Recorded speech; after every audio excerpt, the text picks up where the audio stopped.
So now we're going to have email marketing in your customer list. So how many people do email marketing? Hopefully I'm not stealing your presentation here. Who doesn't do email marketing? Who does not do email marketing? We're constant contact, but And why do you not do email marketing? constant contact, but it hasn't been successful for us. There's a lot of opt-outs, a lot of non-delivers, constant contact we're currently using. I'm sure MailChimp would be happy to take your business. But anyway, okay, so she's saying they have a lot of undeliverables or opt-outs. Who else doesn't do email marketing and why?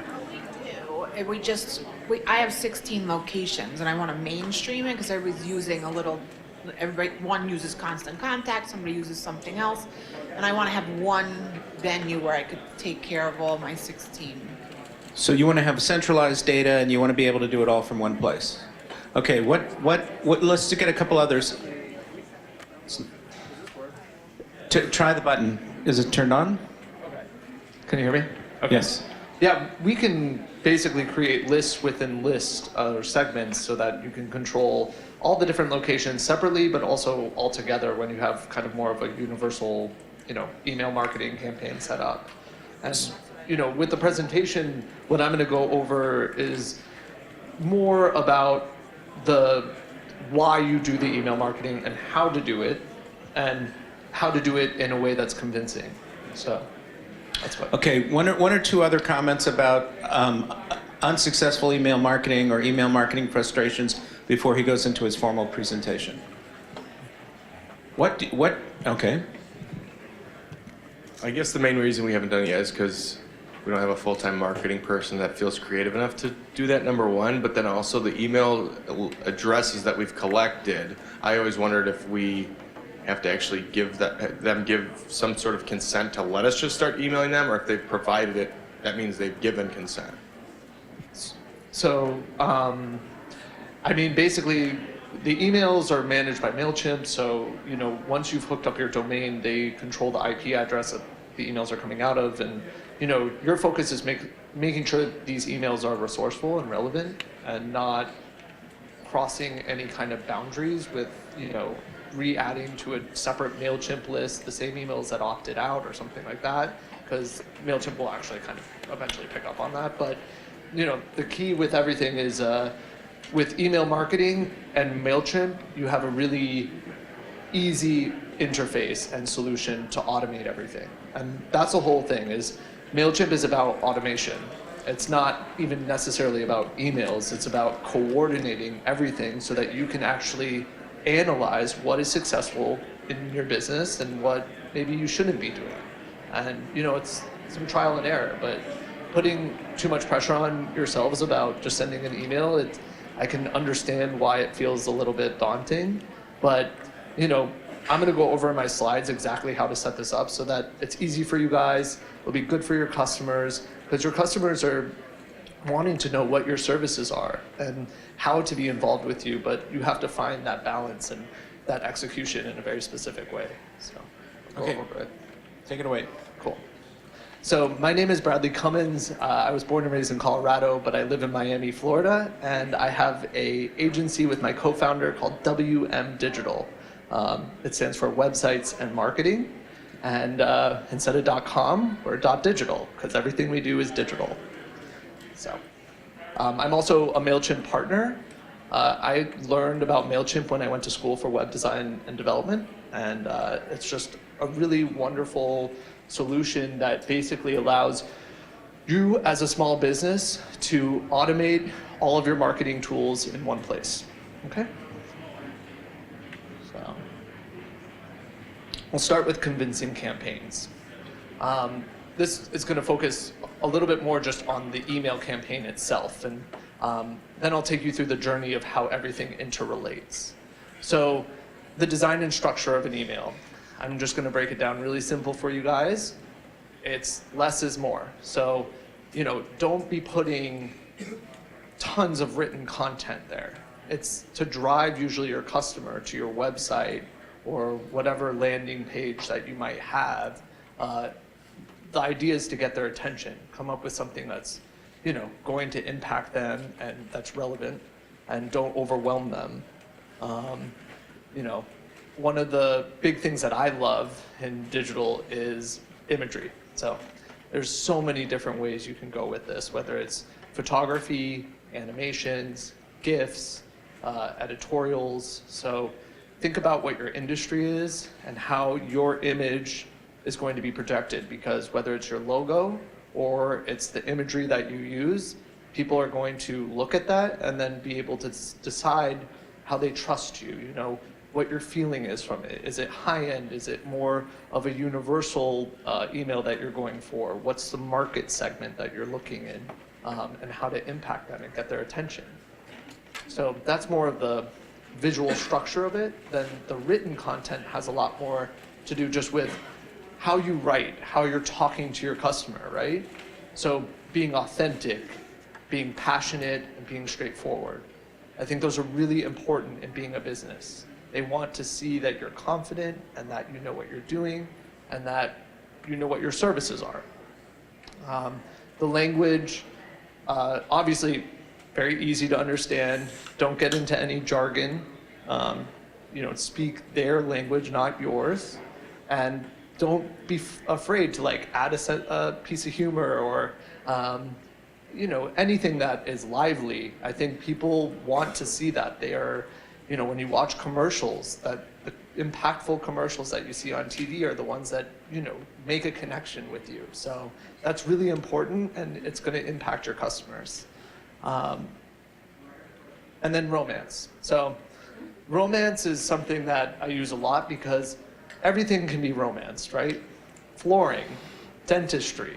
You just have to understand how to make sure that people believe you and that this is something that people need. And it's true, because we need dentists, we need floors.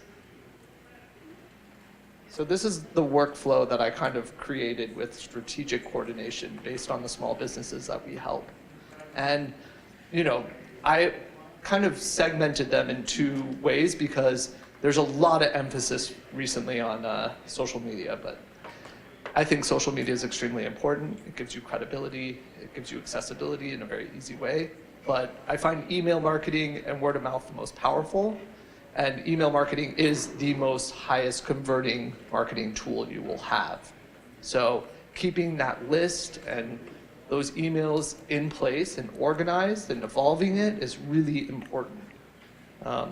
It's how your customers can keep in touch with you with still not you know, social media is something you can just swipe right through.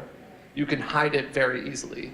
Email marketing, emails go into your inbox. It's this not as invasive as like texting, but it's nice and in between social media, which can be totally ignored, and then you know, texting, which is a little too invasive, I would say. So it's that perfect balance of just being able to stay connected. The whole idea with this is that essentially when you are offering whatever service or product, you want to just be that person that all your customers think of. And so if you're doing, you know, dentistry, you're the first person that they're like, oh, you know, their friend, oh, I need a dentist. And you get these monthly emails that are very creative and very to the point and, you know, make light of everything, and people will remember you. And then that's what the word of mouth is. So they all really interrelate. And I'm a web developer, so I went to school for web design and development. And I think websites are really important. They're something that you can drive a lot of analytical information to understand how people are interacting with your business. Of course, you know, Yelp is super important for small businesses as well, but you always want to be directing them to the website so that you can follow through with a conversion. So the conversion on the website can be filling out a form or typing, clicking on the phone number to call you, and you can actually track all these things and then start understanding what your campaigns are converting, what worked and what didn't. It's really important, and you don't need to create like very complex, you know, data to overwhelm yourself. You just mentally can put notes in your mind about what worked and what didn't. Was it maybe a special that you were running that was really impactful, or maybe it was just, you know, wishing everyone a happy Mother's Day. So, coordinating the campaigns. this is really key for me, and it was just based on experience because I worked for a large e-commerce, it was a luxury brand, and I built their e-commerce and then started coordinating all of their email campaigns. And so it's very hard, I think, because there's so many moving parts right now. You have like social media, you have email, you have, your review websites. There's just a lot to kind of manage and take care of. But the strongest suggestion I can encourage all of you to try to do is coordinate. So coordinate your email with your social media post, with your website, so that whatever you're running, whether it's a special, a new product, a new service, it's coordinated. And then you could start running analytics to understand what is doing well, what is working and what is not. So, it's understanding your business. It's diving a little deeper, which I know is complicated, but I promise you'll start to see results and then understand what's going to work for your business and what might not work. So, part of it is timing. Let's say your customers are, like for me in the luxury retail, we always send our emails in the weekend because usually during the weekday, everyone's working, they're not thinking about buying, but during the weekend, they were usually more inclined to buy clothing. So if you're a business, right, and you're a B2B, probably more during the business hours would be appropriate to send this email. So thinking about your users and your customers and understanding the timing of how to send these things, how to promote it, and that coordination. Then closely coordinating it, which is, just try your best to coordinate it as best you can. MailChimp does a wonderful job of being able to do this through paid advertising, through Google. There's all these different settings and features that you have when you sign up for MailChimp, and it's free.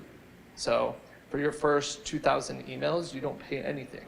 And MailChimp is very vested in your success. So that's what's so special about it is they're going to give you all the tools. They're going to make it as easy as possible for you. And it's up to you to just kind of create something that makes sense for your business because everyone's businesses are different. So for the tracking part, just keep mental notes. Don't overwhelm yourself. Just understand. A lot of suggestions I make with businesses that are, really starting to take this seriously is put together a marketing calendar. Don't overwhelm yourself and try to do things last minute and coordinate it. Just be like, the month of May, we're doing the Mother's Day email.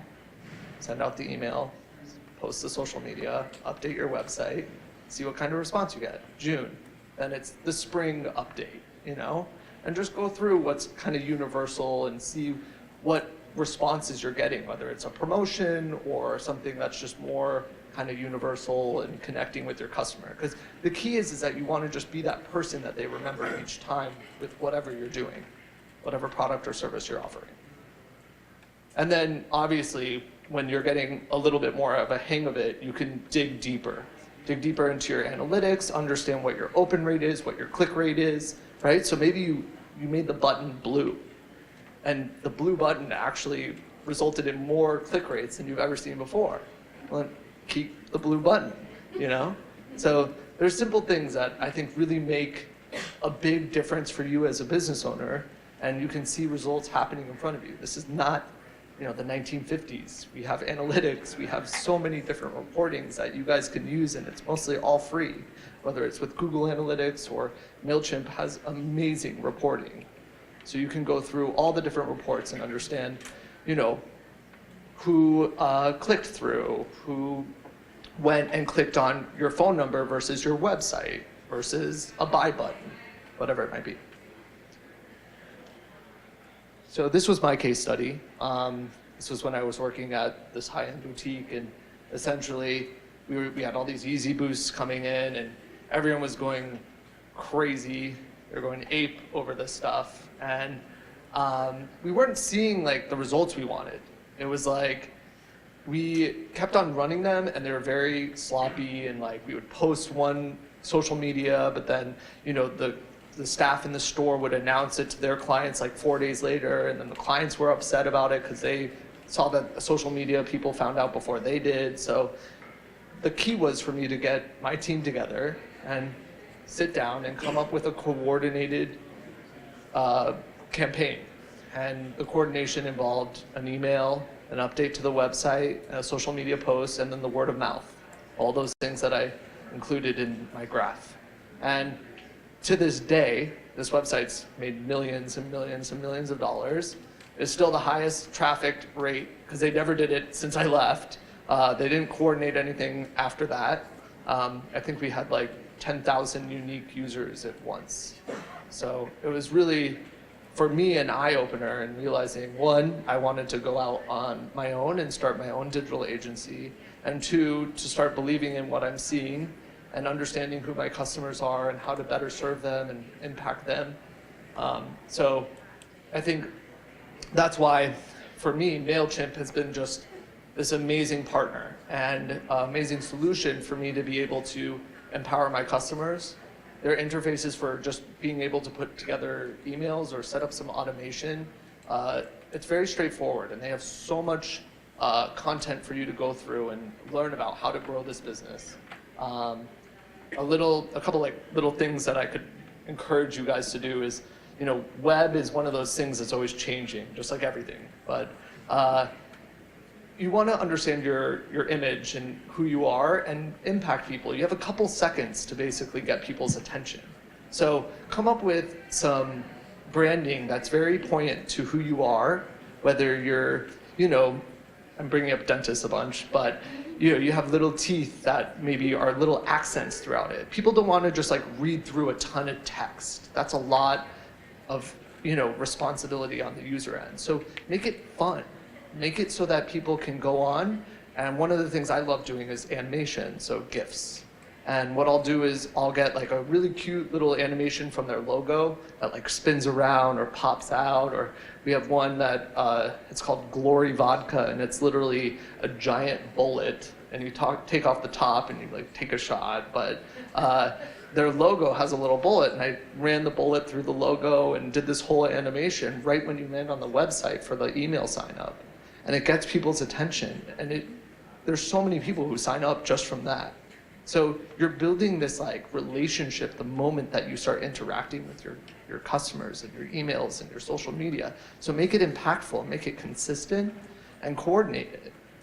And I think after you start doing that, you're gonna get a lot more insight into what works and what doesn't. And then, run all these fun campaigns. Life is constantly changing, so there's lots to talk about. Every month there's some new holiday that you could at least be, just touching upon, because you want to be that first person or company that you think of when someone needs housekeeping or dentistry. That's it. That's it? All right.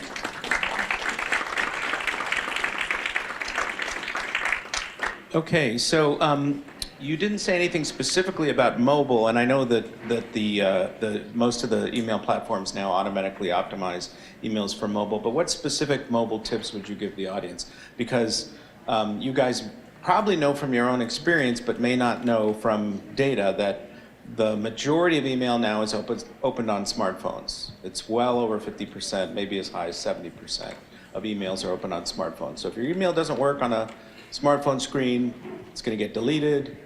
You get one, never get a, whatever the cliche is, don't get the head and shoulders cliche. Yeah. Don't get a second chance to make a first impression. You don't want people opting out right away. Right. So what would you tell them about formatting, or not formatting, but content creation for mobile devices? Subject lines, images, text. Perfect, good. Yeah, this is a good topic to go over. So MailChimp already has built into it a preview function. Use it. I mean, you can literally preview everything in mobile. You could preview what it's going to look like in Gmail and Yahoo. So go through that process and make sure that on desktop or on mobile, it looks good. Some things I would definitely, avoid. Don't take a picture that has the text that you want to write in your email and upload it into the site. Directly type it into the email template, and it will be responsive. It will be much more readable on mobile. That's one of the biggest mistakes I see my clients. And different clients are gonna run what they want. So, I mean, I will, very nicely kind of reach out to them and just say, hey, like, it's probably more accessible if you're just typing in the email campaign what you want to say rather than uploading a picture of it that you photoshopped. So with imagery, and kind of back to my slides, it's just less is more. You want to be driving them to something else, whether maybe it's even your Yelp page for reviews, I think that's just understanding where are your conversions, who are you trying to convert, and keeping them involved and up to date because they have their busy lives. So mobile to me is like so important, and it definitely is impacting a lot of what we do, but MailChimp's really kind of ahead of the ball always in making sure that whatever they're creating for you, it's going to be accessible on all devices. But check it, send a test campaign to your email directly. You can actually just type it in, sends it to you, and you can see a preview right before you send it to everyone else. Right, and you don't want to create so much text that people are scrolling and scrolling and scrolling. One image, relatively few links. What about subject lines? Any best practices, quick best practices around subject lines, do's and don'ts? Because that's often the deciding factor in terms of whether something gets opened or not. Who it's from and the subject line. Yeah, definitely. I would say be catchy. I mean, we live in this world where you go onto anything, any device, and you can see what everyone's doing. So go into your industry of what you see your competitors doing, come out with your own slogan to define your own voice. You don't have to put so much pressure on yourself just to come up with all this stuff. It's all out there. As a web developer, one of my best traits is actually just going into all these different websites and finding all these amazing things and putting them all together for my clients. So don't put so much pressure on having to come up with everything. Sometimes it's just about taking what's out there, understanding what you like about it, and then what you maybe want to change so that you can apply it to your business. What about benchmarks? So what should people expect in terms of open rates, click-through rates? I know it's going to vary by industry, but can you give any high-level guidance about what the norms are to indicate whether they're doing better or worse? So your open rate, I'll just tell you what I like to see, which is 15 to 20%, I think is very good. It's a good open rate.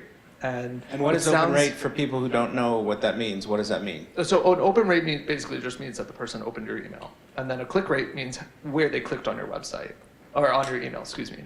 And so, there's lots of different parts on your email that you can make clickable, whether it's social media, whether it's a phone number, a buy button, even an image. So, understanding how to direct the customer. A lot of times it will say contact, right? But maybe you don't have it underlined, so people don't actually know to click that. And then that would direct to your contact page. But then underneath contact, you could actually even put the contact information of email, phone number, website, and then see where they click, how they click. Understanding your user and what customer base you're working in, it varies a lot, but it's kind of a fun process, and that's what you have to do is explore and not be so afraid to just understand, and then understand what works. And a lot of it comes down to just branding and building that kind of image. So one of the techniques I love to do is I actually don't include the social media icons. I find it to take away from your branding, and so I just write out Facebook, Twitter, Pinterest, in whatever font you like, and then you're not taking away from the branding of the email. And if people are opening the emails but not clicking through, that's not necessarily a reason to despair, or should they be concerned about that? So if they have pretty good open rates, let's say 25%, but the clicks are really minimal, 2% or 3%, well, how should they react to that? Anybody in that situation? People are opening your emails but not clicking through? It's not a bad click rate, 2%. Okay. It's the conversion rates, it's slow. You can't get discouraged necessarily by these percentages. What you should be analyzing is what works, how to increase that value. Getting market share in whatever industry you are is not going to happen overnight or instantaneously. It's a slow and steady process. But if you start analyzing it and understanding it, and going back to that question, it would be what you would want to do. So if you notice that there's a low click rate, start adding some features that are very clickable that are going to be relevant and useful for your customers. Part of understanding how to be relevant is just making it as easy as possible, because they're hiring you to do a product or to provide a product or service. So don't make them have to click 1,000 times to find something. Be very straightforward, be very clear, and I think your customers will really appreciate it. There's so many, we all know there's tons of competition. So, what you want to be is building that trust. When you look at the iPod, I bring up the story a lot. It was 3 clicks to music. That was the key in a beautiful design, right? There was tons of different MP3 players. I had a mini disc player. I had this weird Microsoft thing, and it would take forever to scroll through and find what I wanted in a playlist or within an artist. But Apple, they knew. They were like, boom, boom, boom, no matter what. If you want to go through artist, if you want to go through album, if you want to go through playlist, 1, 2, 3. So find that click rate the same for whatever you're doing, whether you're, driving people through social media, through email, through reviews. Make it easy for them. Okay, I'm asking all these questions because nobody's raising their hand. Okay. I actually just sent out, I use Constant Contact, and I sent out an email yesterday, and when I was scheduling it, it gave me this option, which I've never seen before, to reschedule it for 4 days later. So anyone who didn't open the email within those 4 days will be resent the email. Do you think that's a good idea, or do you think that's just spamming people? I don't think I would do that. MailChimp does do it. I think you have to find out how automation is appropriate. So let's say someone signs up, but then they don't open the email confirmation or the welcome email. Then maybe you send them another automated email saying 5 days later, are you sure you want to be on the list? And then another great automation is they haven't opened a bunch of emails. So maybe after they don't open 3 emails, you send an automation being like, hey, remember us? We miss you. Damn it, open that email. And that's a cool subject line. You just have to understand what the tone of voice and language you want to use with your customer. But it's really important, and actually automation is so amazing because it's running your business without you having to actually physically do it every time or each one. So it's just understanding how to set up what is the most practical automation for your business. And I personally think that when I'm not opening an email, well, first of all, I don't not open emails because I hate those little red notifications on my phone. But I think the important thing is that you don't want to upset the customer, and it's all about creating that connection. So follow that and see how you can really understand that rather than looking for those open rates or those conversions that, I understand you want and you need to see, but I think it's a little bit slower and more of a strategic approach than resending emails. Yeah, I don't really need this microphone. My question is, we send emails we're an assisted living community, so we have a lot of educational events. So we'll send emails to our database, and we will include an attachment. Just curious if we do both. We embed, we superimpose the JPEG in the email, and also some of them do include attachments. So I'm just curious what your thoughts are on that. So like a PDF or something? Yeah, PDF. But we will also superimpose the JPEG file into the body of the email. So you said events, right? You have events, so you're including the PDF or JPEG of the event? So is it like an invitation or something? Yeah. And why do you do that? Which is how we always did it. We just superimposed the JPEG into the email and blasted it out that way. Is there an RSVP? Yeah, there's an RSVP. And where are you holding the RSVPs to? So normally when you would write the content in it, we don't do all that because the content is all in the invitation. Yeah. So And No, you but my wonder why question- people aren't opening your emails.